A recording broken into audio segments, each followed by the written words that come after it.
Donc on vous propose un point de situation sur l'ensemble des projets numériques de l'OPT, des projets qui s'inscrivent dans la stratégie numérique de l'OPT. Cette présentation fait suite à celle que l'on a pu avoir l'année dernière au mois de septembre dans le cadre de la journée, le séminaire organisé par l'ACTIC et l'Observatoire du numérique autour de l'arrivée de la création du livre blanc des activités numériques en Nouvelle-Calédonie. Donc, je me présente, Philippe Jarouino, je suis directeur général adjoint en charge du numérique et de l'aménagement. Et cette présentation, je la ferai en collaboration avec Lauriane. Je te laisse te présenter, Lauriane. Bonjour, Lauriane Botella, chef de produit Mobilis. La présentation qu'on a pu faire au mois de septembre de l'année dernière, j'ai l'habitude de dire que c'était du PowerPoint. À l'époque, on vous présentait les projets de l'OPT, mais des projets qui étaient en devenir, c'est-à-dire que des appels d'offres étaient en cours, mais pas de réalisation. Donc aujourd'hui, on va vous présenter un point d'actualisation sur nos projets, nos programmes très haut débit fixe et très haut débit mobile. Lauriane présentera le très haut débit mobile, puisque ça s'organise autour de l'arrivée de la 4G en Calédonie, et comme vous pourrez le voir, et comme vous avez pu le constater, nous avons commercialisé la 4G, le très haut débit mobile, depuis le 16 février, donc une réalité. Avant de vous emmener dans cette présentation, ce slide, vous avez pu le voir déjà au mois de septembre, mais je pense qu'il est important de se le remettre en mémoire, c'est de regarder le chemin parcouru par la Nouvelle-Calédonie sur ces 7 dernières années. Ça paraît pas si loin, 7 ans, mais quand on regarde le chemin parcouru, il est important. Vu des télécoms, vu du numérique, on considère plusieurs étapes dans le développement numérique en Nouvelle-Calédonie. Clairement, l'ère avant 2008, on était en bas débit. Pourquoi? Parce que la Calédonie, à cette époque, était raccordée uniquement en satellitaire.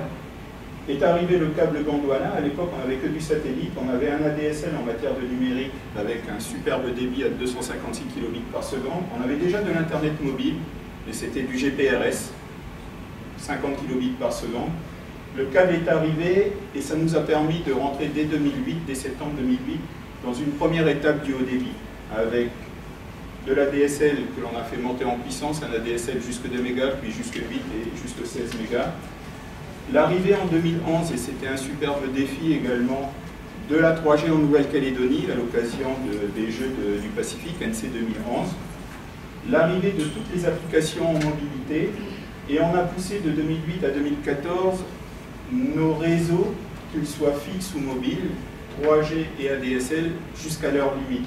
Aujourd'hui en ADSL, je vous le disais, on est sur du 16 mégas. La technologie ADSL ne permet pas d'aller au-delà et on voit des besoins clients qui se font jour pour aller en Internet au-delà de ces 16 mégas. En matière de mobilité, eh bien, les réseaux 3G aujourd'hui, pour parler un petit peu de technologie, une cellule 3G, c'est 14 mégabits de capacité à partager par tous les utilisateurs qu'il y a sur cette cellule. On a eu un programme de doublement des capacités sur une même zone, mais ça n'est que 14 mégabits supplémentaires, alors que quand on arrive sur d'autres technologies, c'est-à-dire le basculement dans le très haut débit, eh bien on s'affranchit de ces limites. Pour vous donner un ordre d'idée, mais Lauriane reviendra sur ce point, une cellule 4G, c'est 100 à 150 mégabits partagés par tous les utilisateurs sur cette cellule. Donc clairement, jusqu'à 2014, la montée en puissance vers le haut débit, on en a tiré le maximum, et donc aujourd'hui, dès 2015, pour l'OPT, l'objectif est clair, c'est un objectif de très haut débit, que ce soit sur le fixe ou sur le mobile. Cet objectif, il est indispensable. Pourquoi? Parce que vous l'avez tous constaté, l'explosion des usages et surtout l'accélération du numérique. Pour se remettre un petit peu dans l'histoire, aujourd'hui on a 52 000 clients ADSL, il nous a fallu 10 ans pour partir de zéro et arriver à ces 52 000 clients ADSL. Aujourd'hui, on a plus de 50 000 utilisateurs de l'Internet mobile. Il nous a fallu 3 ans pour arriver à ce niveau-là. Rien que sur les capacités Internet, et il y a quelques FAI dans la salle, l'année dernière, avec les mesures que l'on a emmenées, mesures techniques, avec le rapprochement des caches Google, Akamai, etc., l'ensemble des trafics audiovisuels, les baisses de tarifs que l'on a pu appliquer, on a doublé dans l'année les capacités disponibles sur l'Internet. Donc vous voyez cette accélération et cette explosion des usages qui est là, qui est sous nos pieds et qui de toute manière ne va pas s'arrêter. Je dirais même qu'elle va continuer à s'accroître. Donc la stratégie de l'OPT, c'est clairement une stratégie vers le très haut débit. C'est une stratégie que l'on ne développe pas pour nous-mêmes, c'est clairement quelque chose qui s'inscrit comme un axe majeur de développement de la Nouvelle-Calédonie, et à ce titre, l'OPT s'inscrit totalement dans le plan stratégique de l'économie numérique. Les développements réseau de l'OPT correspondent à la partie aménagement du plan stratégique de l'économie numérique. Tout ça, bien sûr, pour reprendre les valeurs, les thématiques mises en avant, c'est pour pouvoir servir le développement économique, le développement touristique, la santé, parce qu'aujourd'hui, et pour ceux qui sont dans le domaine de la santé, vous voyez tout ce que l'on peut faire avec le numérique en matière de santé. L'éducation, qui clairement pour l'OPT, la Nouvelle-Calédonie, est un axe prioritaire. On a d'ailleurs quelques actions privilégiées en ce moment avec des lycées et des collèges pour emmener plus de qualité Internet sur ces sites. Et bien sûr également lutter contre la fracture numérique, parce qu'aujourd'hui le numérique on en a besoin partout, que ce soit Nouméa, Grand Nouméa, mais également quel que soit l'endroit sur le territoire. D'ailleurs, avec la cellule économie numérique, nous travaillons sur un projet de case numérique, c'est-à-dire de pouvoir emmener le numérique au sein de chacune des tribus.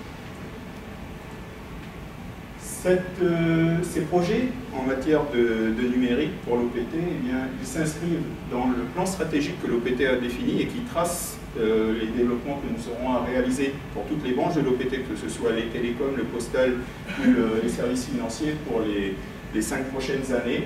Donc c'est une stratégie numérique globale, je l'ai dit, intégrée au PSEN, et cette stratégie, elle vise deux choses: aller vers le très haut débit et aller vers le client numérique. Nous avons plusieurs grands projets, on va vous les détailler. Donc le projet fibre, le très haut débit fixe, le projet très haut débit mobile autour de l'arrivée de la 4G en Calédonie.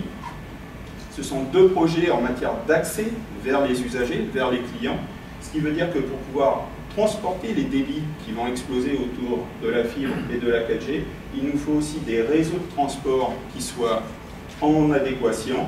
Donc des projets de sécurisation de nos réseaux de transport. Pour certains d'entre vous qui êtes des professionnels, vous avez certainement en mémoire les incidents qu'il y a pu y avoir l'année dernière sur le réseau calédonien.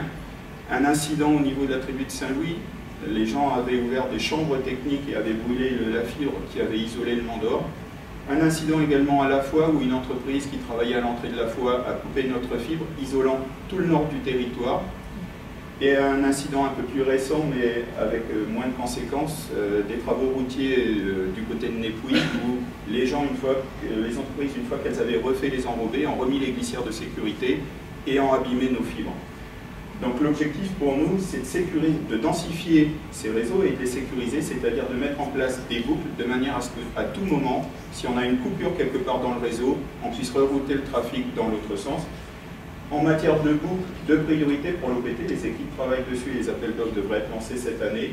La boucle nord, puisque aujourd'hui notre fibre s'arrête au niveau de Koumak, il faut redescendre jusqu'à Pointe-Dimier. De Pointe-Dimier, on peut repartir aujourd'hui en câble sur les îles, Ouvéa, Lifou.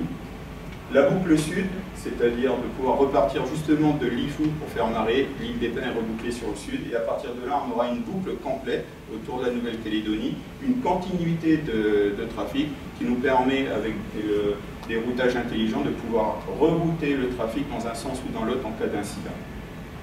Deuxième point également, en matière de sécurisation de nos réseaux, on a un câble international qui nous relie au reste du monde. Les capacités sur ce câble ne font que croître. Nous allons bientôt valider l'appel d'offres pour les capacités Internet pour les 2 prochaines années. Ce marché prévoit jusqu'à 20 gigabits de capacité que l'on va acheter en Australie. Il est clair que la sécurisation de ce câble international en capacité satellitaire, aujourd'hui les satellites ne peuvent plus suffire. Il nous faut véritablement un deuxième câble nous reliant quelque part, Nouvelle-Zélande, Fidji, Australie, Vanuatu, les études sont en cours. L'objectif pour nous, c'est d'avoir un dossier de décision à remettre à notre conseil d'administration pour le mois de juin pour pouvoir enclencher la solution que l'on aura retenue et que le conseil d'administration aura retenu, parce que c'est quand même un projet entre 3 et 4 milliards. Il faut bien voir que l'ensemble de ces projets sur les réseaux, fibre, fibre et poursuivre nos efforts sur la DSL, 4G et continuer à densifier le réseau mobile, sécurisation de nos réseaux locaux et internationaux. Tout ça, c'est quelque chose qui pèse à peu près 23 milliards de francs. On a également, je vous le disais, donc, vers le très haut débit et un projet également d'évolution de nos systèmes d'information. Aujourd'hui, en tant que client, vous devez le pratiquer. Vous faites une demande pour un abonnement téléphonique fixe, eh bien, vous avez une facture qui sort d'un système, vous remettez des pièces pour pouvoir valider votre abonnement, vous faites une démarche pour avoir des abonnements sur mobile, eh bien, vous avez un deuxième système dans lequel on vous redemande des pièces, on vous ressort une deuxième facture. L'OPT a un projet qui s'appelle Convergence. Le nom du projet parle de lui-même, eh bien, c'est de faire converger les deux systèmes d'information vers un système unique pour traiter le client dans son unicité numérique pour l'ensemble de ses besoins télécoms au niveau de l'OPT. C'est un projet qui est en cours. Nous avons choisi une solution non pas d'un appel d'offres traditionnel, mais de partir en dialogue compétitif, c'est-à-dire de co-construire la solution avec les fournisseurs que l'on a retenus. On a donc lancé l'appel au dialogue au mois de septembre. 3 candidats ont été retenus. Ces candidats, pour ceux qui sont dans le domaine des télécoms, on a...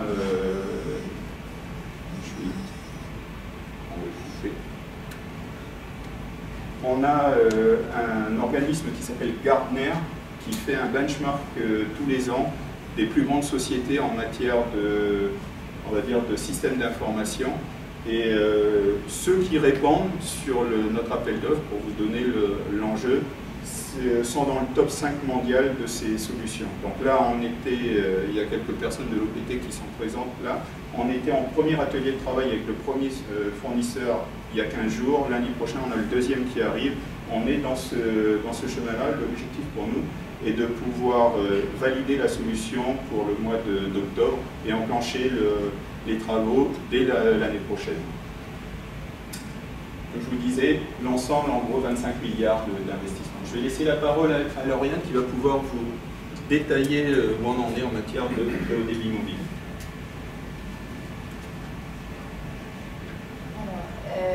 La 4G, appelée également LTE, Long Term Evolution, c'est la 4e génération du standard de la téléphonie mobile qui a suivi la 3G et la 2G. La 4G, c'est l'évolution naturelle du réseau 3G vers le très haut débit mobile. Ce réseau permet plus de débit, jusqu'à 20 mégabits par seconde par utilisateur, et plus de réactivité, notamment en matière de vitesse d'affichage de pages et de confort en matière de surf. Tout ça afin de répondre à la croissance des usages. La 4G, le réseau mobile de l'OPT, utilise les fréquences 1800 MHz et 2600 MHz sur Nouméa et Grand Nouméa, et 800 MHz en intérieur et libre. En termes d'usage, on vous a fait un récapitulatif des usages. Ce qu'il faut retenir, c'est que la 4G va permettre surtout de pouvoir visionner des vidéos en haute définition.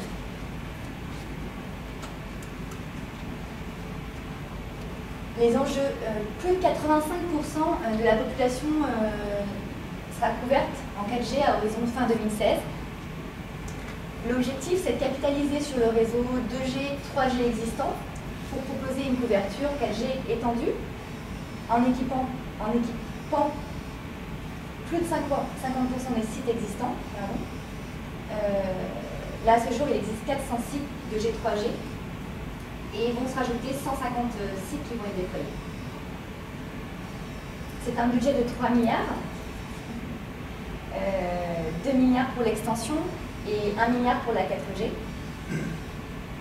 L'objectif également, c'est d'étendre le réseau mobile avec la création de 60 nouveaux sites 2G, 3G et 30 sites de densification 2G, 3G, 4G. On a également un objectif qui est de lutter contre la fracture numérique en délivrant un service internet à des usagers isolés. Donc là, on voit par des installations avec des maps, des centaines, qui permettent de relier les gens et d'offrir l'internet et de la voix. Pour fixer, juste si tu peux revenir, ouais. c'est vraiment un axe important pour nous, le volet lutte contre la fracture numérique. Aujourd'hui, on a cette petite installation, là, c'est pour des endroits où le cuivre ne peut pas aller, où la qualité de l'Internet en cuivre n'est pas acceptable, ou carrément pas atteignable, il n'y a pas d'ADSL. Et donc, on a près de 1000 clients qui ont des luttes de la téléphonie sur des sites isolés avec des solutions mobiles de ce type-là. Et il y en a plus de 50% qui ont opté pour une solution Internet mobile délivrée de la même manière et qui leur emmène aujourd'hui des débits de 2 mégabits par seconde pour pouvoir surfer et faire tous leurs échanges Internet. C'est ce qu'on appelle les offres NaviWeb. On vous présentera les futures offres après. Le déploiement, l'organisation du déploiement prévoit la mise à niveau de 150 sites. Ces sites ont été retenus en fonction des performances de leur couverture, en suivant les deux paramètres, trafic Internet mobile et nombre d'utilisateurs distincts. Il y a 3 phases sur ce déploiement. La phase 1 qui est terminée, 53 sites ont été déployés. Et la phase 2 qui concerne 59 sites et qui a débuté, et qui se fera sur cette année. Suivra la phase 3, 38 sites qui se débutera aussi cette année, qui terminera en 2016. Qui devrait se finir au premier trimestre 2016. Et on est déjà, avec les équipes techniques, en planification de la suite, puisque là, le déploiement a avancé quand même à un rythme assez soutenu et satisfaisant. Donc on est en capacité de se projeter par rapport à la suite du déploiement.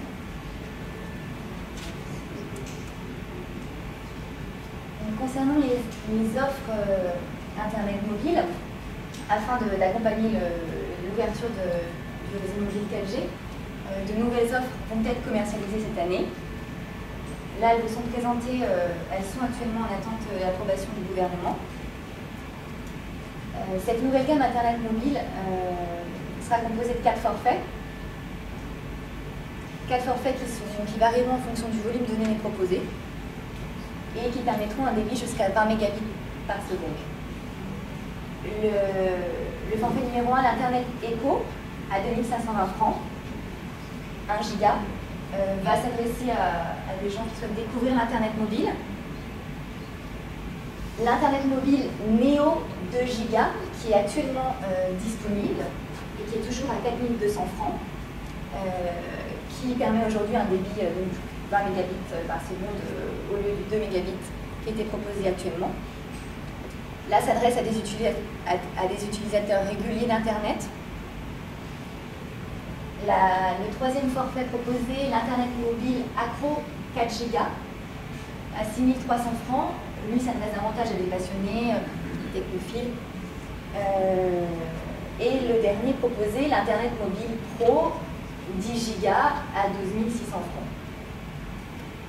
Ce qu'il faut retenir, c'est que donc, ces forfaits sont disponibles sur les réseaux 3G et 4G et sont disponibles sur smartphone et tablette, via modem 4G également, en accompagnement d'un abonnement Mobilis, tout abonnement Mobilis et abonnement data.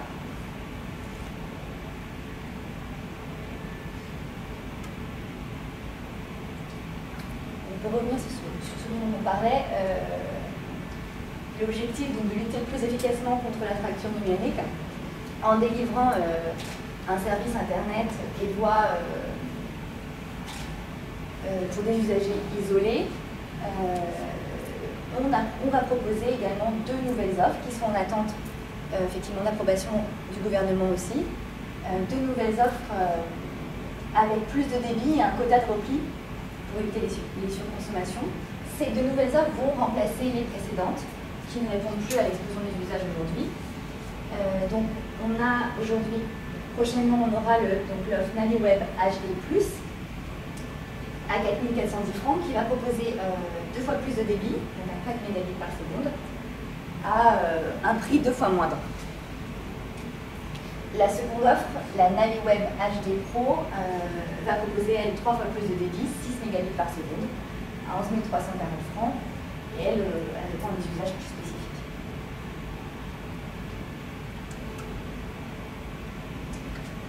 Oui, comment accéder à la 4G? Pour permettre donc de bénéficier à l'accès 4G, il faut que le client ait un abonnement Internet mobile, il faut qu'il se trouve dans une zone de couverture 4G. Il faut disposer d'un téléphone compatible 4G ou LTE,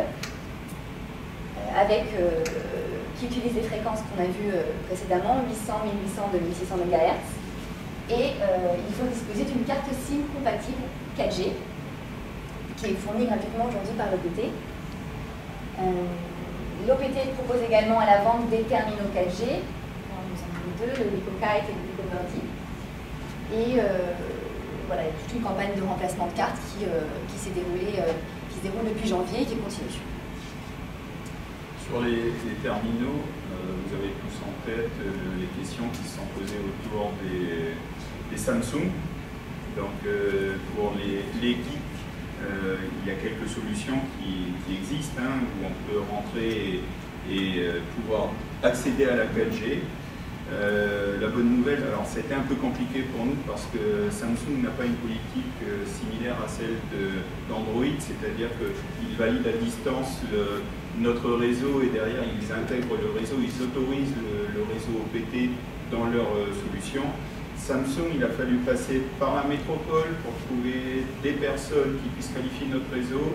C'est revenu à Samsung Nouvelle-Zélande qui a dépêché une équipe pour 15 jours en Calédonie pour qualifier le réseau, remonter l'information à Samsung Monde et il faut intégrer dans chacune des versions Galaxy 4, version Europe, version US, version Asie, l'autorisation, ils ont un système de whitelist, ils autorisent les réseaux. Donc la bonne nouvelle, on nous a informé cette semaine que pour les Galaxy 4 zone Europe, Samsung l'avait intégré. Donc le chemin est en cours. Quand la Nouvelle-Calédonie, 250 000 personnes s'adressent à Samsung Monde pour lui dire on est là, on a un réseau 4G, on n'est pas prioritaire dans leur tablette. Je pense que c'est ce qu'il faut retenir, malgré toute notre bonne volonté, mais bon, ça se développe là aujourd'hui.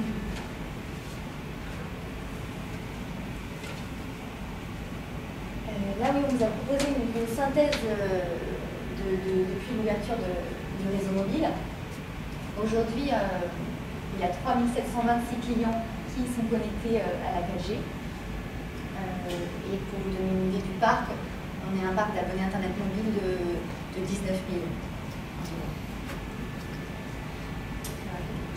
Oui, 19 abonnés à l'Internet mobile, 27 000 utilisateurs de l'Internet mobile à la demande, le petit SMS que vous envoyez et qui permet de consommer 1 heure, 24 heures de connexion Internet mobile. C'est vraiment un service qui a un énorme succès et sur lequel on souhaite capitaliser pour la suite sur d'autres services. On voit bien l'intérêt des clients d'avoir du à la demande et de consommer quand ils veulent, quel que soit le service qu'ils veulent consommer. Le sans engagement et à la demande est vraiment important, je pense, dans l'esprit des clients. Après, l'Internet mobile à la demande, aujourd'hui, est disponible en réseau 3G.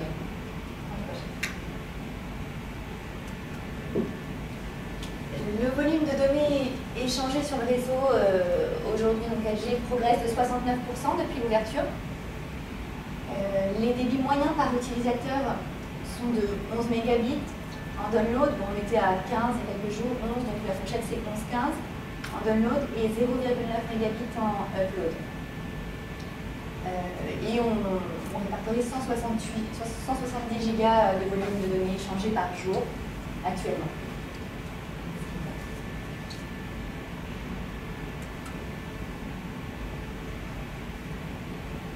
La gestion des éventuelles perturbations 4G, oui. Dans certains cas, en fait, défavorables, certains sites utilisent les fréquences 800 MHz qui peuvent engendrer des risques de perturbation pour les foyers utilisant les antennes râteaux.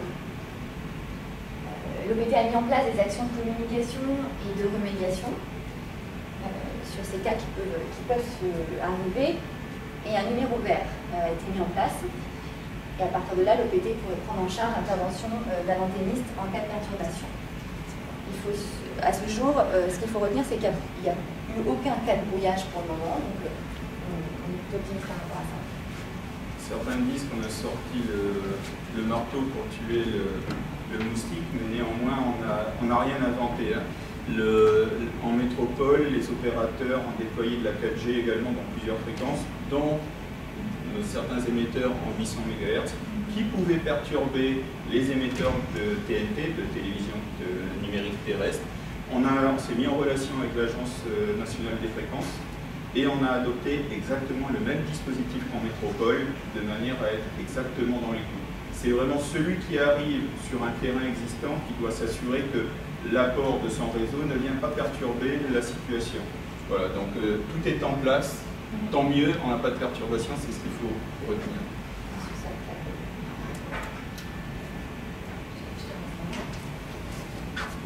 Merci Lauriane. Alors, je pense que ça va être la partie la plus intéressante certainement, parce que là c'est de la découverte pour beaucoup de personnes.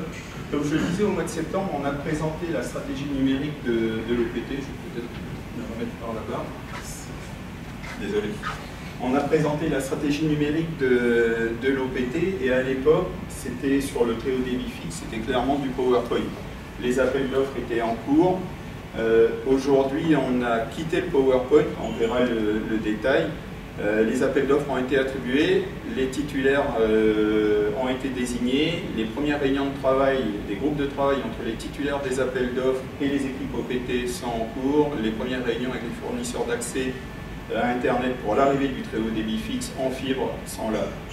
Donc je vais rentrer dans le détail et en commençant déjà par un peu de pédagogie, parce que vous l'avez vu, ce sont des projets à plusieurs milliards, on peut se poser la question: pourquoi investir autant dans ces solutions?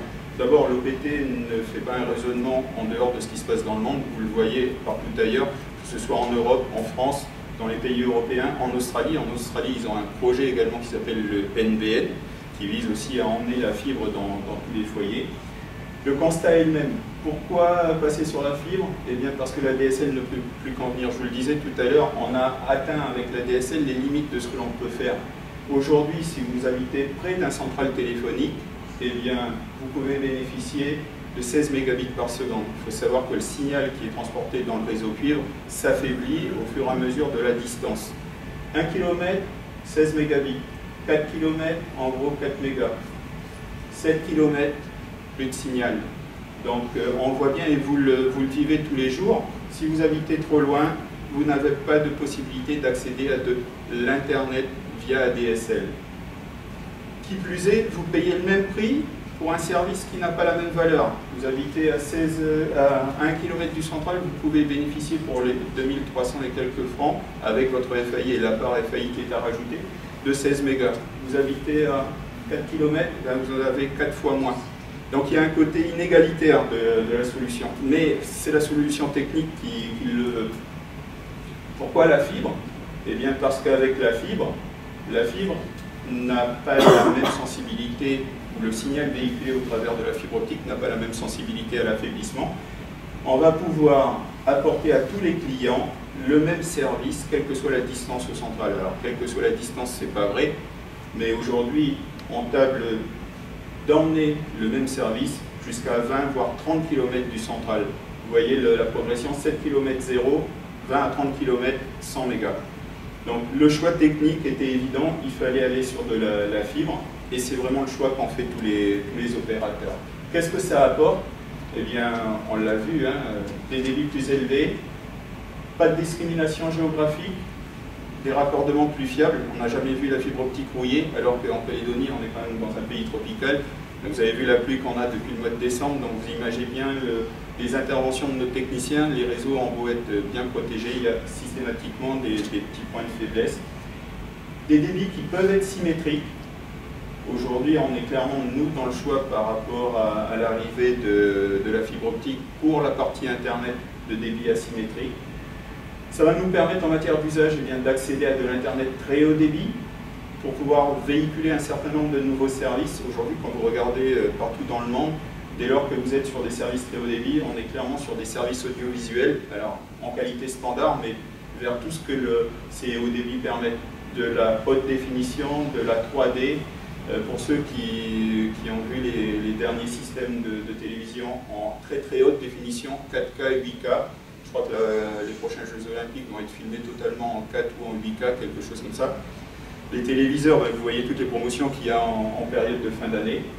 Des nouveaux usages, je pense qu'on aura du mal à imaginer comment tous les usages vont se développer. La technologie est là et va permettre à chacun de pouvoir être inventif sur les nouveaux usages. Et des usages simultanés, parce que c'est clairement aussi quelque chose, un des faits marquants des dernières années, vous le vivez chez vous à la maison. Vous avez les enfants sur la tablette ou le smartphone en Wi-Fi sur votre accès ADSL. Vous êtes vous-même connecté, vous avez lancé un téléchargement, vous avez peut-être quelque chose qui tourne sur la télévision, parce qu'aujourd'hui la télévision est connectée aussi à Internet. Donc les usages simultanés nécessitent aussi plus de capacité en bande passante. Les enjeux du très haut débit pour l'OPT, eh bien je l'ai dit, c'est apporter le même niveau de service pour tout le monde, au même prix et la même performance. C'est bien sûr de favoriser le développement de l'économie numérique et de tous les services qui peuvent apparaître autour. On a évoqué l'audiovisuel, c'est quelque chose qui est clairement là, mais également toutes les solutions que l'on va pouvoir développer en quelque chose à distance. La première chose que l'on peut voir, c'est la formation à distance. Pour information, on travaille avec l'université, on a eu des ateliers, l'université va développer un pôle numérique, un pôle multimédia. Leur objectif, c'est de pouvoir mettre les contenus à disposition de leurs élèves, que ce soit bien sûr quand ils seront dans l'amphithéâtre, mais les cours vont être filmés, les cours vont être transmis en live, les cours vont être aussi podcastés. Donc tout ça, c'est comment je fais avec mes 3000 étudiants qui sont peut-être pour une partie à la maison ou quelque part, de pouvoir accéder à ces campus sans être forcément dans la salle en temps réel et pouvoir en disposer en différé avec tout le confort que le très haut débit va apporter. C'est bien sûr, l'OPT a un rôle d'aménageur du territoire, donc c'est d'assurer l'équilibre de l'aménagement numérique partout, quelle que soit la localisation, nord, sud, île. C'est un projet d'envergure, on va le détailler après. C'est un projet à 10-12 milliards, c'est 3 ans pour déployer le réseau actif. On va voir qu'est-ce que c'est. Le réseau actif, c'est de mettre les équipements qui permettent ce très haut débit dans nos centraux. 5 ans pour déployer le réseau optique passif, c'est-à-dire de tirer la fibre depuis le central jusque devant la maison, jusque devant l'immeuble. Et 8 à 10 ans pour migrer tous les clients, c'est-à-dire une fois que je suis devant la maison, devant l'immeuble, c'est de rentrer dans la maison et de connecter le client. L'enjeu derrière pour l'OPT, c'est clairement en 10-12 ans de switcher de son réseau cuivre, de passer de son réseau cuivre actuel à un réseau 100% fibre optique. On ne peut pas, on peut pas se permettre de tenir 2 réseaux en parallèle. On est trop petit pour le faire et même l'ensemble des opérateurs dans le monde se posent la question. La durée de la transition, de passer du cuivre à la fibre, en combien de temps je le gère. Donc, on va vous exposer un peu la manière dont l'OPT compte mener ces projets. Et bien sûr, si on met des tuyaux, et des tuyaux de plus en plus attractifs, importants, eh bien, il va nous falloir adapter les offres d'accès avec l'ensemble de nos partenaires avec lesquels on travaille autour des services numériques, que ce soit les FAI, mais tous les autres acteurs. J'ai parlé de l'université, on a les acteurs de l'audiovisuel. On voit aussi apparaître dans le paysage, vous avez aujourd'hui les FAI, mais vous avez vu aussi l'émergence du métier de data center, avec l'hébergement de services, d'applications dans les data centers. Tout ça, ça fait un écosystème numérique très haut débit qu'il faut prendre en compte, de manière à mettre en relation les clients qui sont derrière les FAI, les services qui sont généralement chez les FAI ou dans les data centers, et faire un écosystème cohérent.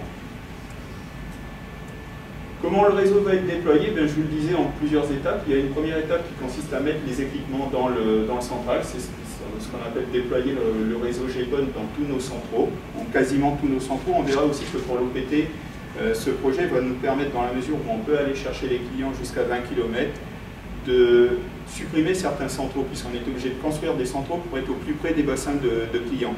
Là, en allant les chercher jusqu'à 20 km, eh bien, on peut se recentrer sur des centraux plus géographiques qui desservent une zone plus grande, et donc faire de l'économie en matière de bâtiments, en matière d'énergie pour alimenter ces bâtiments. C'est tout un écosystème aussi qui est vertueux autour.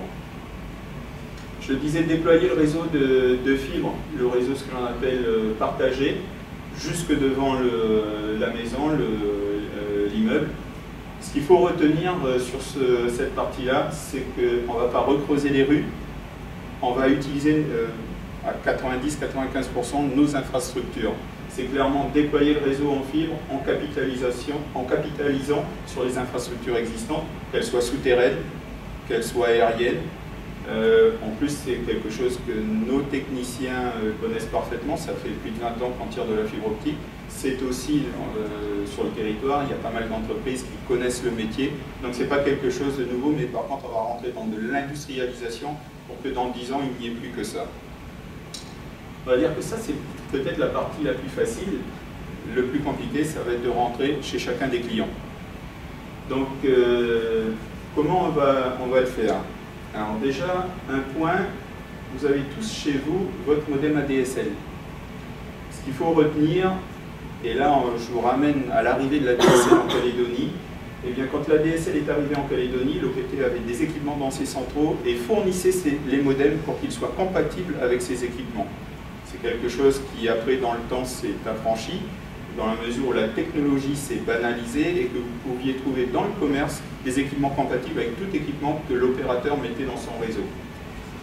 Là, avec la partie réseau en fibre optique, GPON, eh bien, il va falloir que l'on mette un équipement OPT à la maison en remplacement du modem ADSL. Un équipement qu'il va nous falloir mettre, y compris si vous n'avez pas choisi d'avoir un accès Internet. C'est-à-dire qu'aujourd'hui, on va emmener la fibre, vous allez rentrer par ce qu'on appelle, on va arriver devant chez vous, on va tirer une fibre qui va rentrer dans la maison jusqu'à un point de terminaison optique, un PTO. Cette PTO va arriver avec le petit cordon en vert sur cette partie-là pour vous emmener vos services. Tous les services vont arriver dans ce petit tuyau. Des services de téléphonie, on va ressortir à partir de ce conjoncteur pour partir pour délivrer la téléphonie et on va réutiliser la desserte intérieure de la maison. On ne jette pas la desserte cuivre qui véhicule la téléphonie, on raccorde cette partie-là à cet endroit-là.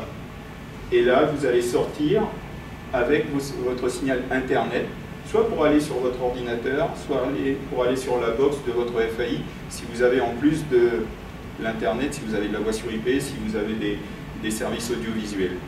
Donc, le modem supprimé, l'OPT met ce petit boîtier, la fibre arrive, on ressort la téléphonie pour aller là, et on ressort l'Internet là. Et ces boîtiers vont être également Wi-Fi, donc pour ceux qui le choisiront, il n'y aura pas besoin de câble, vous serez en Wi-Fi directement.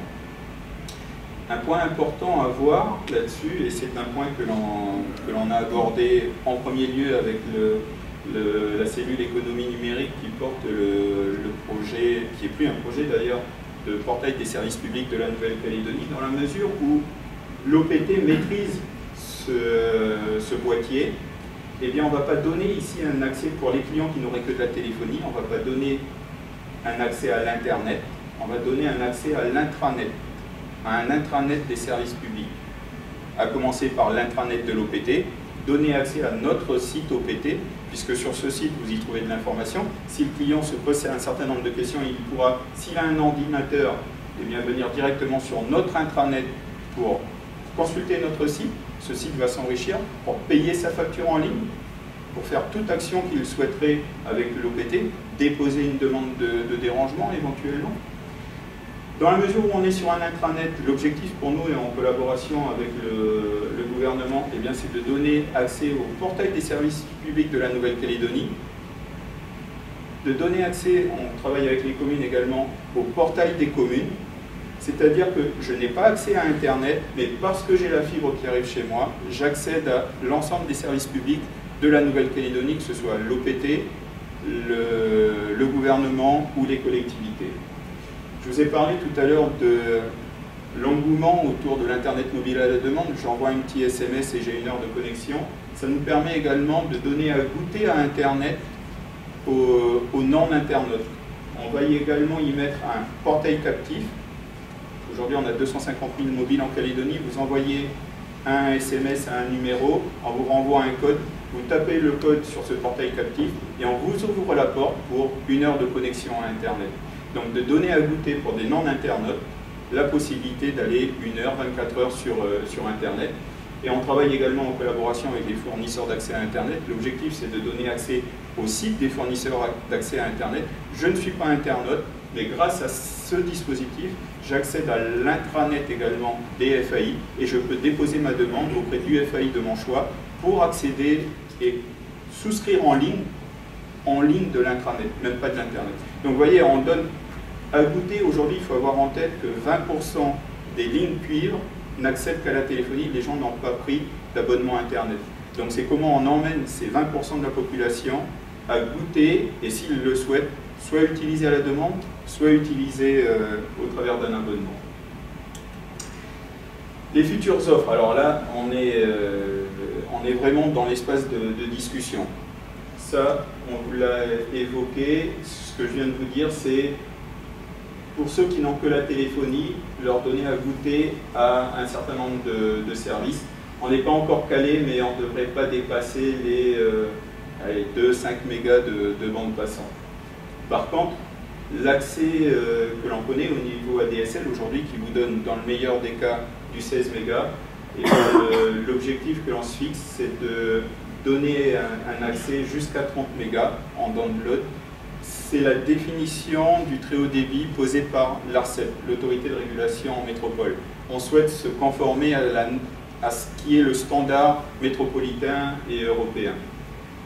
On aura également un accès pour des accros, pour des gens qui en veulent plus, soit usage professionnel ou des CSP+, qui éventuellement souhaiteraient davantage de capacité. Donc on envisage des accès jusqu'à 100 mégas. Donc ça, ce sont des travaux qui sont en cours avec nos partenaires, les FAI. Je le disais, ça n'est pas symétrique, il faudra que l'on voit, donc 30 mégas c'est le débit descendant, il faudra que l'on voit quel est le débit remontant que l'on va offrir. Il faut avoir en mémoire que la DSL aujourd'hui, dans le meilleur des cas, vous avez accès à 700 kilobits par seconde de trafic remontant. Donc si vous êtes chez vous avec un accès ADSL en usage professionnel et que vous avez par exemple des clients qui viennent chercher des informations chez vous, eh bien voilà le niveau de service qu'ils peuvent avoir. Vous êtes vous-même, je pense comme tout le monde, vous partez en vacances, vous prenez des photos, vous voulez les poster sur un site, un Picasa ou autre, et bien quand vous envoyez tout ça sur le réseau, vous l'envoyez à la capacité de la DSL actuelle, c'est-à-dire 700 kg. Là, on va pouvoir bénéficier de 5-6 mégas sur l'accès en download à 30 mégas, et sur l'accès 100 mégas, certainement quelque chose comme 20 mégas pour pouvoir remonter du service sur le réseau. Mais je le dis, hein, on est en réflexion avec nos partenaires.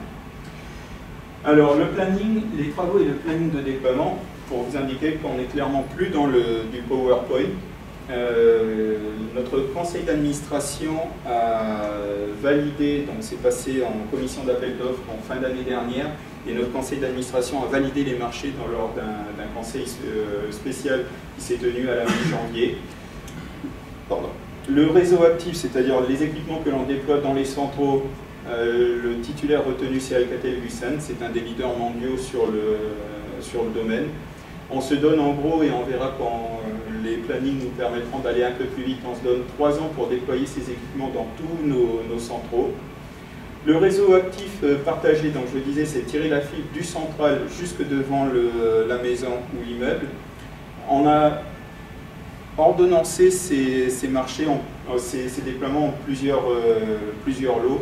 On a lancé un premier marché qui a été attribué à CGLEC Vinci, donc CGLEC qui s'appuie sur Vinci, le groupe de métropole qui fait aussi pas mal de déploiements fibre optique. Et dans ces premiers lots, on a 4 communes, Nouméa, Mandor, Dimbéa et Koné. Alors vous allez peut-être me dire pourquoi celle-là et pas les autres. Eh bien c'est là où le postal rejoint les télécoms. C'est parce que ces communes ont travaillé depuis plusieurs années à la mise en place de leur adressage postal, c'est-à-dire que les rues ont été dénommées.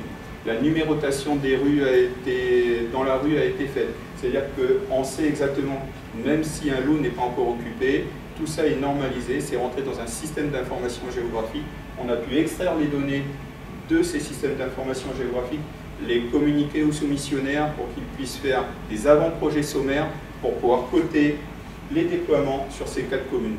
Pour toutes les autres communes, c'est-à-dire sur les 33 et les 29 autres, eh bien, il va falloir faire ce travail de relevé pour pouvoir fournir les éléments dans un appel d'offres aux futurs soumissionnaires pour que sur la base de ces avant-projets sommaires, ils puissent, eux, faire leur cotation pour la suite.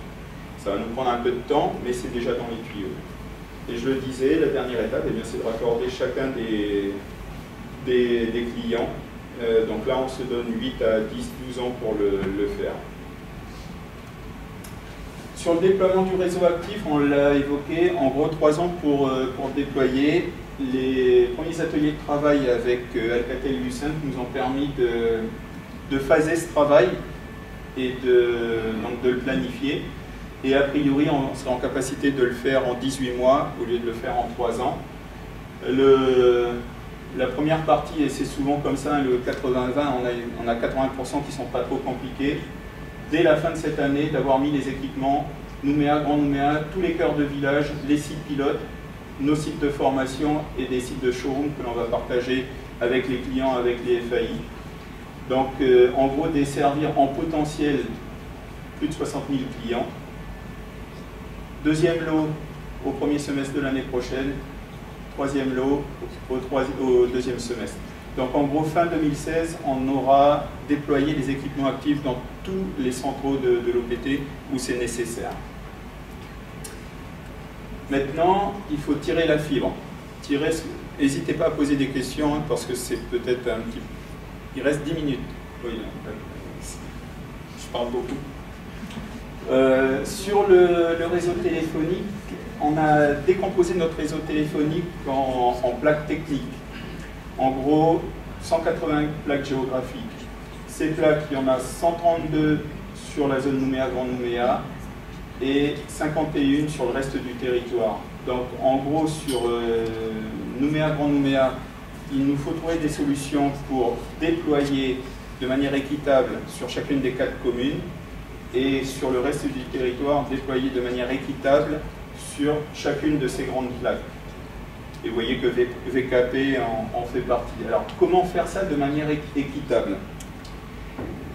Notre enjeu, il a fallu imaginer, et là les équipes se sont posées les ménages, trouver une méthode de déploiement pour assurer le lissage de la charge de travail entre les équipes OPT et les équipes de CGLEC, assurer en même temps un enjeu homogène sur les 5 ans, un enjeu en tenant compte des enjeux géographiques et temporels. On ne peut pas se dire et aller voir les communes en disant on fait d'abord tout Nouméa et d'un BA arrive après.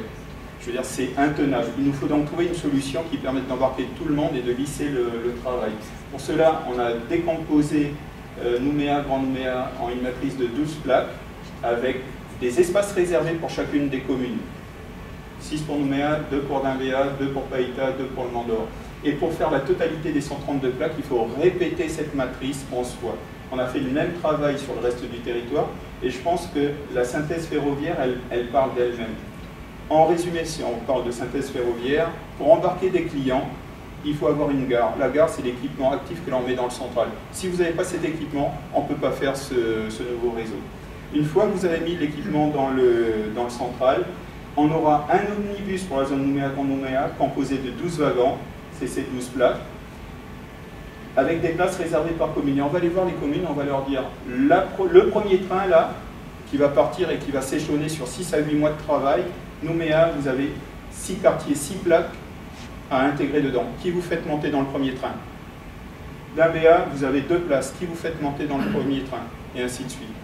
Et la même chose pour le reste du territoire, c'est un même principe de train avec des places réservées par zone géographique. Donc vous voyez que sur Nouméa, c'est un raisonnement qui se fait avec les communes. Sur le reste du territoire, c'est un raisonnement qui se fait en matière de priorisation entre communes et provinces, puisque je veux dire, Coné va dire je monte moi dans le premier et moi tout seul, mais la province va peut-être dire que sur la zone VKP, il y a un effort à répartir également entre tout le monde. Cette programmation va se faire donc avec 11 omnibus pour Nouméa, Grand Nouméa, 5 pour le reste du territoire.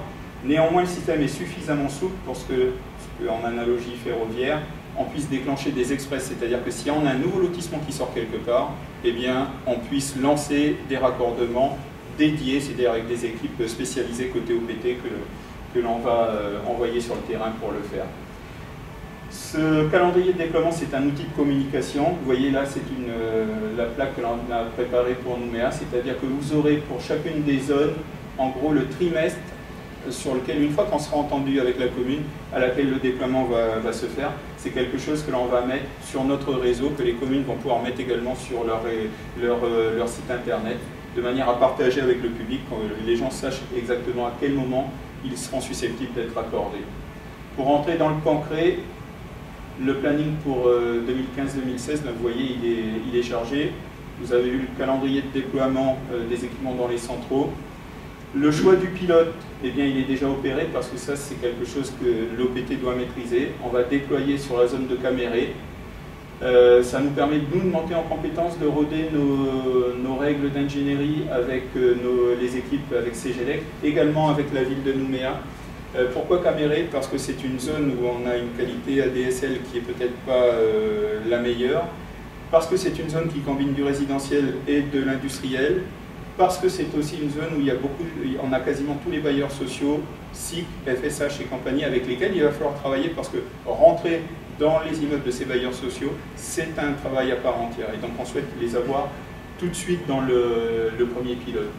Derrière, on aura 4 pilotes, un par commune, pour la fin de l'année. L'objectif sur ces 2 premières phases de 2015, eh bien, c'est de pouvoir industrialiser les travaux et qu'à partir de 2016, on parte vraiment avec ce système de train, de planification pour les années qui viennent.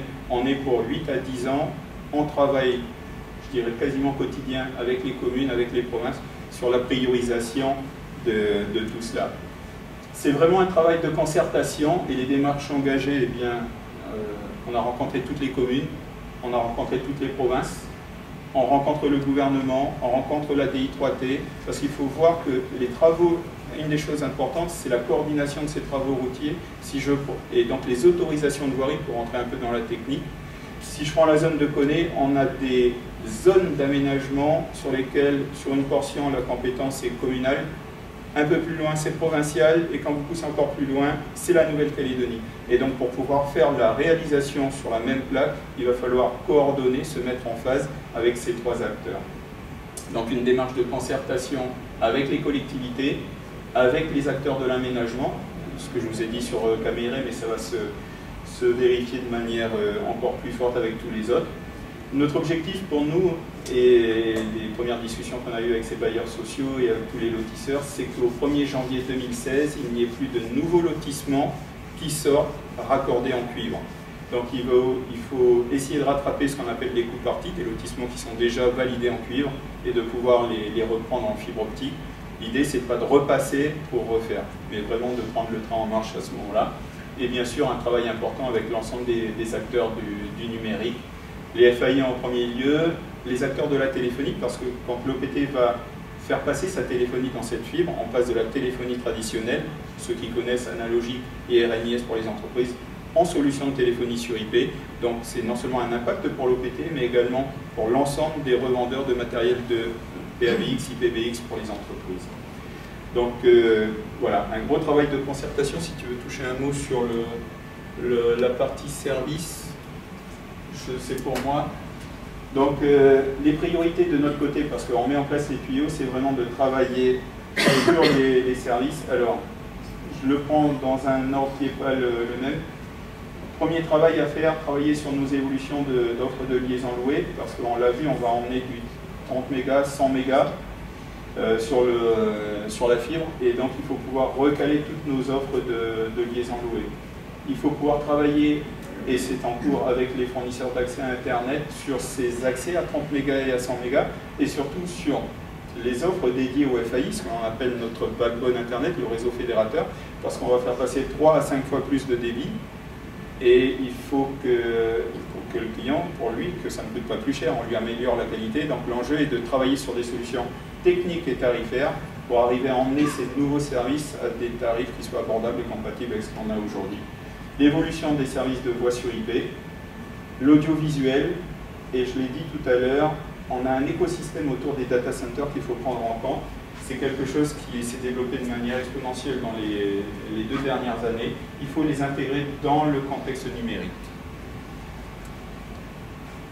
Donc oui, avec l'arrivée du très haut débit fixe, l'OPT va repenser ses offres dans le domaine, nous faire évoluer, et pour ça, on va se faire assister. On a lancé une consultation, IFINGO, consultant conseil local, a remporté la consultation. Il va travailler en association avec IDET, et qui lui est consultant conseil métropolitain spécialisé dans les télécoms. Cette assistance va se dérouler en plusieurs phases. La première phase, une étude et un benchmark qui va nous être remis pour étudier l'ensemble, balayer un peu l'ensemble des offres internationales et localement, au niveau en direction du particulier et des professionnels, et nous remettre une analyse stratégique.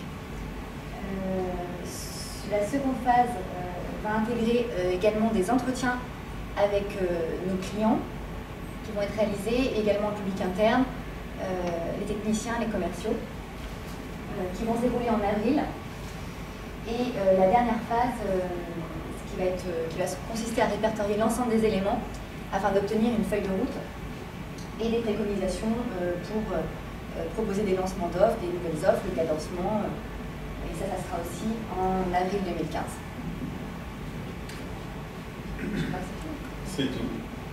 Donc, en résumé, le PowerPoint est derrière nous et on est dans le déploiement et quelque chose d'important pour nous, vous l'avez vu là, c'est toute la concertation avec l'ensemble des acteurs parce que c'est carrément un projet, pas que de l'OPT, c'est vraiment un projet pour la Nouvelle-Calédonie, on passe dans autre chose et avec tous les services qu'on va pouvoir développer derrière. Donc il est important que tout le monde s'y retrouve et qu'on développe des solutions qui conviennent à l'ensemble du secteur économique numérique pour développer les projets, les services de demain autour de ces réseaux d'accès.